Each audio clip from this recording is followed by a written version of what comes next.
Enthalpy of neutralization, heat of neutralization भी कहते हैं इसको।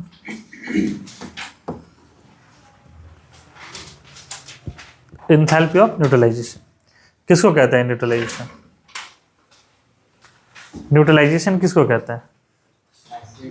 एसिड बेस आपस में रिएक्शन करता है तो उस रिएक्शन को कहते हैं हम लोग, तो एसिड बेस, यहां पे क्या बनेगा? Salt plus water and the reaction is, बताओ, इसको कहते हैं न्यूट्रलाइजेशन रिएक्शन। ठीक है, अब देखो क्या है कि कोई भी एसिड क्या रिलीज करता है, कोई भी बेस क्या रिलीज करता है, तो एसिड क्या रिलीज करे? H+, देखते चलो। OH क्या रिलीज करे? ये बेस क्या रिलीज करे? OH-, और H+ और OH- आपस में रिएक्ट करेगा तो क्या बनाएगा? क्या बनाएगा? H2। अब ये तो देखो, कोई भी एसिड है H+ रिलीज करेगा, कोई भी बेस है वो क्या रिलीज करेगा? OH-। तो यहां पर इन दोनों के बीच में एक बॉन्ड का फॉर्मेशन हो रहा, तो बॉन्ड का फॉर्मेशन हो रहा तो ये भी एनर्जी रिलीज करेगा, एनर्जी क्या करेगा? रिलीज करेगा। तो यहां जो एनर्जी रिलीज करता है उसी को क्या कहते हैं? -13.7 किलो कैलोरी और -57.1 किलो जूल, है ना। और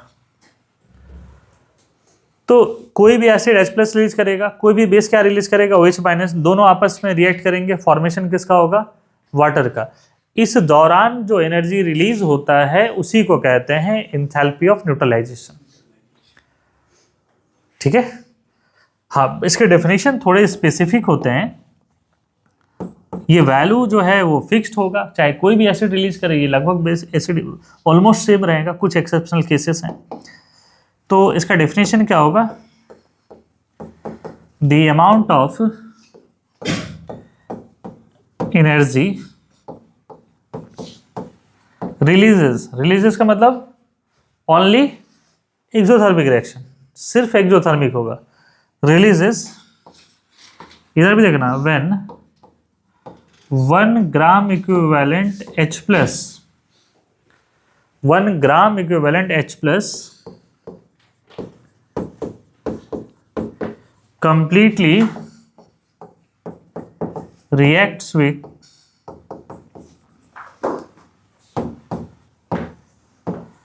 1 gram equivalent OH- is called delta H neutralization. ठीक है, the amount of energy releases when 1 gram equivalent H+ completely reacts with 1 gram, complete reacts with the 1 gram equivalent क्या हो जाएगा? OH- is called delta H neutralization, which is equal to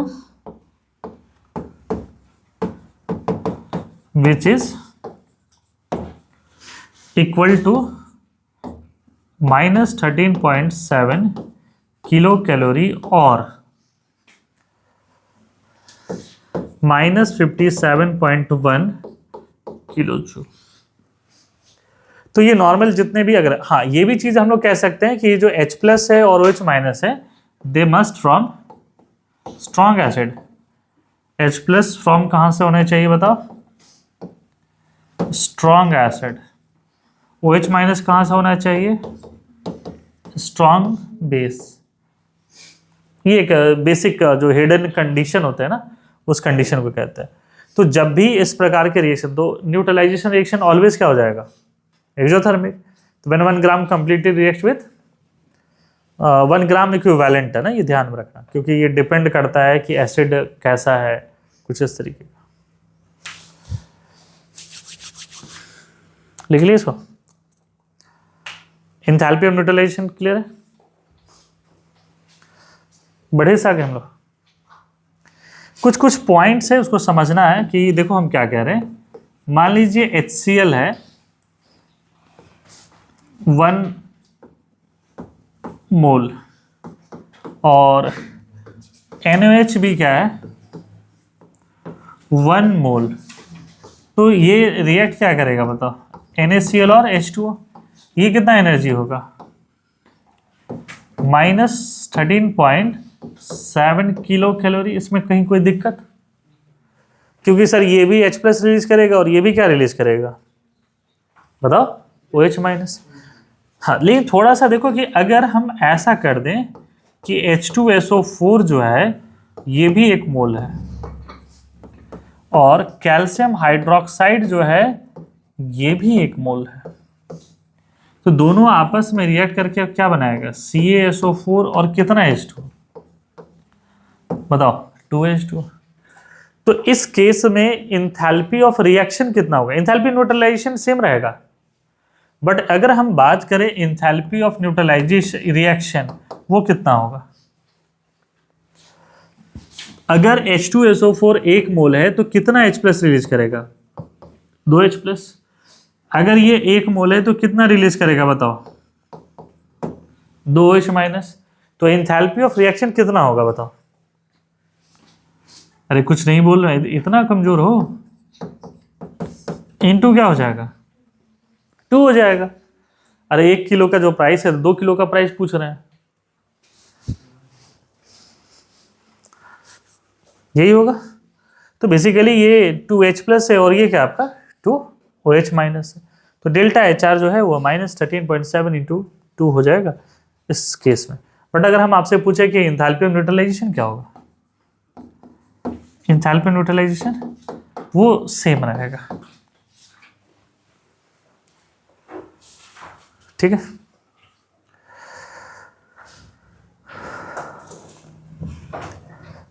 अगर मान लो कि कभी question ऐसा पूछे कि इंथैल्पी ऑफ न्यूट्रलाइजेशन इसका क्या होगा,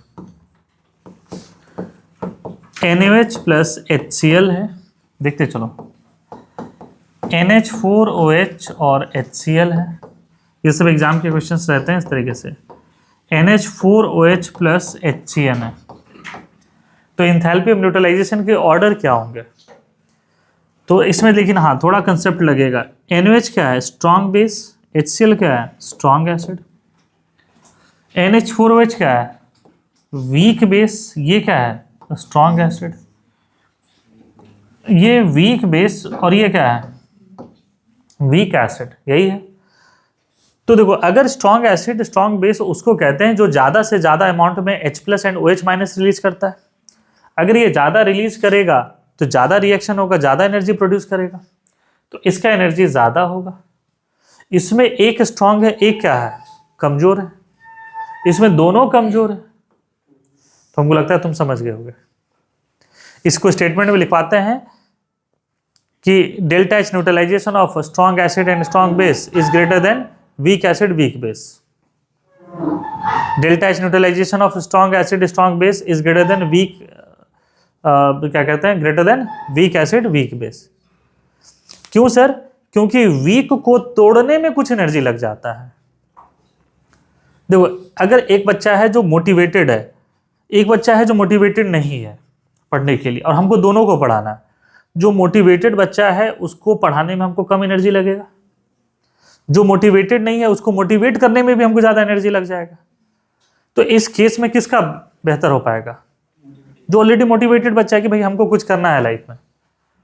अब जो उसको नहीं, मतलब उसको दिमाग समझ में नहीं आ रहा है कि हमको करना है कि नहीं करना है, तो उसको उसके लिए हमको तो एनर्जी लगाना पड़ेगा। तो फिर ये इस तरीके से हम लोग बात कर रहे हैं, समझे। या मान लो कि कोई एक ऐसा बैच है जहाँ टीचर भी स्ट्रांग है, स्टूडेंट भी स्ट्रांग है, खूब पढ़ने में मजा आएगा। एक ऐसा केस है कि टीचर स्ट्रांग है, स्टूडेंट वीक है, या रिवर्स है, स्टूडेंट अच्छा है, टीचर वीक है, तो भी अच्छा, मतलब थोड़ा खिंचा जाएगा। जैसे अभी तुम पढ़ने का मूड में नहीं हो लेकिन हम पढ़ाने के मूड में है, तो खिंचा रहा है ना भाई अच्छे से। अगर मान लो कि तुम भी पढ़ने के मूड में नहीं रहो और हम भी पढ़ाने के मूड में नहीं रहे, उस समय तो सीधे धड़ाम। तो ये वही चीज कह रहा है। कंसेप्ट समझ में आया आपको, ठीक है। एक केस इसमें लिखना, delta H neutralization of LiOH and HF is maximum, ठीक है। दैट इज -16.3 किलो कैलोरी होता है, बहुत ज़्यादा हाई हो जाता है। क्यों हाई होता है? क्योंकि H प्लस और OH माइनस तो दे ही रहा है। Li प्लस जो है ना, ये बहुत ही स्मॉल कैटायन है, या हम कहते हैं किसी भी बेस के द्वारा सबसे छोटा कैटायन यही होता है। किसी भी बेस के द्वारा जो प्रोड्यूस, अगर हम बात करते हैं, कैटायन यही होता है। और H प्लस से छोटा तो कुछ हो ही नहीं सकता। तो बेसिकली Li प्लस यहाँ हुआ, और यहाँ पर H प्लस भी छोटा है, और F माइनस जो है ये वेरी स्मॉल एनायन है। अगर हम एक बात कहें ना, तो F minus is smaller than H minus. F minus पूरे पीरियोडिक टेबल का सबसे स्मॉलेस्ट एनायन है, इससे छोटा एनायन है ही नहीं पीरियोडिक टेबल में। तो क्या होता है कि जब साइज छोटे हैं तो इनके बीच में इंटरेक्शन क्या होगा, ज्यादा होगा। तो ये तो एनर्जी रिलीज कर ही रहा था, साथ ही साथ कौन एनर्जी रिलीज करेगा, ये दोनों भी रिलीज करेंगे। तो जो नेट एनर्जी होता है वो ज्यादा होता है। तो कभी अगर ऐसे क्वेश्चन आ जाए कि किसका सबसे ज्यादा होगा, तो ये इन फैक्टर्स पे भी आता है। समझे इसको? यहां तक क्लियर है? इसमें एक बचता है कि वीक एनर्जी वाला पोर्शन भी है, 5 मिनट पढ़ा देते हैं। लिखो इसका 5 मिनट में क्या कंप्लीट कर दे तो वीडियो भी कंप्लीट हो जाएगा, तुम लोग भी कंप्लीट हो जाओगे। अभी घर लौटोगे ना तो तुमको लगेगा कि कुछ अच्छा काम करके आए हैं आज।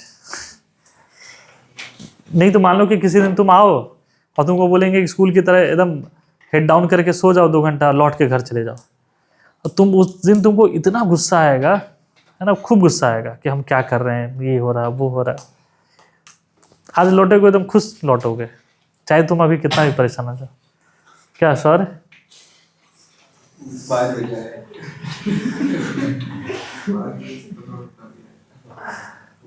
ठीक है, चलो, नहीं तबीयत खराब में आ गया वही बहुत है।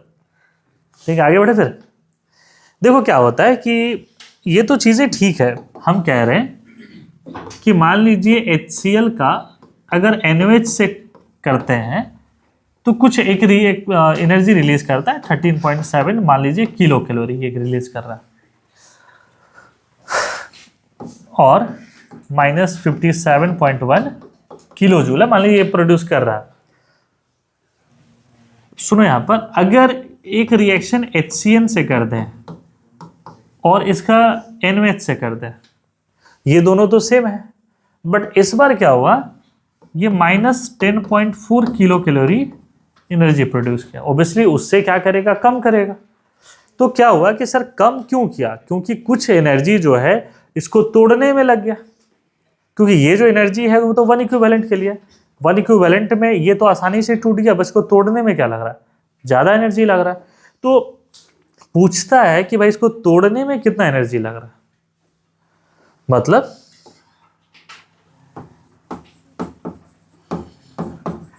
enthalpy of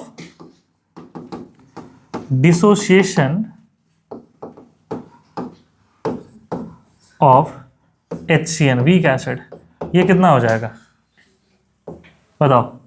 तो ये क्या होता है, अगर हम कहें तो ये बेसिकली ऑब्जर्व्ड माइनस क्या होता है, थ्योरेटिकल एनर्जी। ऑब्जर्व्ड कितना है 10.4 माइनस क्या हो जाएगा 13.7, कितना आ रहा है 3.3 कैलोरी। कुछ समझे इसको? इसको तोड़ने में लगे। जैसे एक समझो कि 2 प्लॉट है जमीन का, एक में ऑलरेडी घर है बने हुए पुराना, सेम डिजाइन है, सेम कंस्ट्रक्शन, एवरीथिंग सेम है। इस घर को बनाने में 70 लाख रुपए लगा, इस घर को बनाने में 75 लाख रुपए लग रहा है।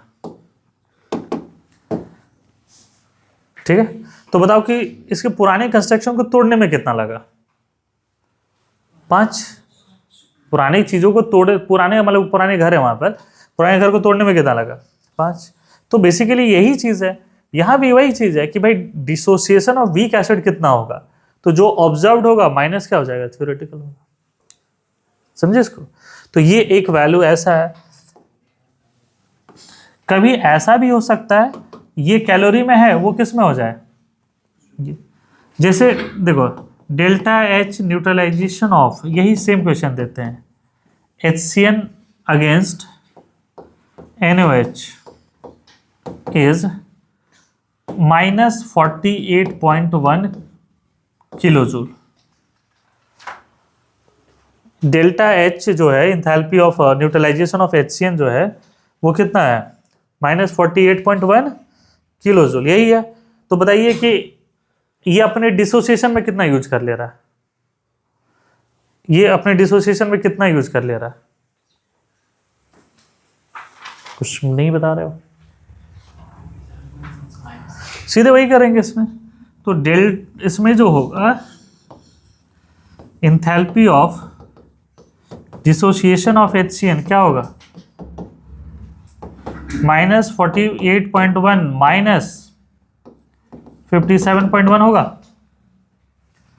तो ये अपने आप को तोड़ने में उतने लगा रहे हैं, इस प्रकार के न्यूमेरिकल्स बन जाएंगे। अब ये कंसेप्ट क्लियर है। तो ये डिसोसिएशन की बात कर रहे थे, ठीक है।